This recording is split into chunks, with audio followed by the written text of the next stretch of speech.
સુરત અને તાપી જિલ્લાના પશુપાલકો માટે ખુશીના સમાચાર આવ્યા છે। પશુપાલકો માટે કિલો ફેટે દૂધના ભાવમાં 20 રૂપિયાનો વધારો કરાયો છે। પહેલા ભેંસના દૂધના ભાવ કિલો ફેટે 850 રૂપિયા હતા, જે વધીને 870 રૂપિયા થયા છે। સુમુલ ડેરીએ પશુપાલકો માટે ભેંસ અને ગાયના કિલો ફેટ દૂધમાં 20 રૂપિયાનો વધારો કર્યો છે। સુમુલ ડેરીના ચેરમેન માનસી પટેલે બોર્ડ ઓફ ડિરેક્ટર્સ દ્વારા સર્વાનુમતે લેવાયેલા નિર્ણયની જાહેરાત કરતા જણાવ્યું છે કે 4/5/2025ના રોજથી 2.50 લાખ પશુપાલકોને ભેંસના દૂધના ભાવો ₹870 અને ગાયના દૂધના ભાવો ₹830 ચૂકવાશે।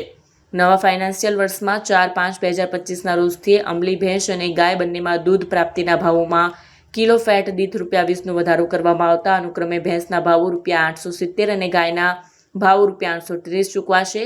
સુરત અને તાપી જિલ્લાના આશરે 2.50 લાખ પશુપાલકોને આ નિર્ણયથી લાભ થશે।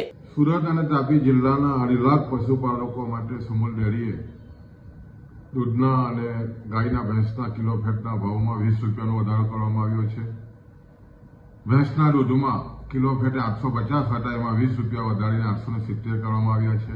એ જ રીતે ગાયમાં 810 રૂપિયા હતા, એમાં 20 રૂપિયા વધારીને 830 કરવામાં આવ્યા છે। આદરણીય પ્રમુખ શ્રી માનસિંહભાઈ પટેલના નેતૃત્વમાં કરકસૂત્ર વહીવટને કારણે આ શક્ય બન્યું છે અને ખાસ કરીને સહકારથી સમૃદ્ધિના સૂત્ર સાથે પશુપાલકોનું આર્થિક મજબૂત થાય એ દિશાના પ્રયત્ન સુમુલ કરતી આવેલી છે અને આના અનુસંધાનમાં આ 20 રૂપિયા વધવાને કારણે વાર્ષિક લગભગ 70 કરોડથી પણ વધારાની આમદની આ પશુપાલકોને મળવાની છે અને ખાસ કરીને 2.5 લાખ પશુપાલકોમાં આ જે ભાવ વધારો થયો છે એને કારણે જે રીતે ઘાસચારાના ભાવ વધ્યા છે અને એના કારણે ખૂબ જ મોટો ફાયદો આ પશુપાલકોને થવાનો છે। પશુપાલકોમાં ખુશી છે।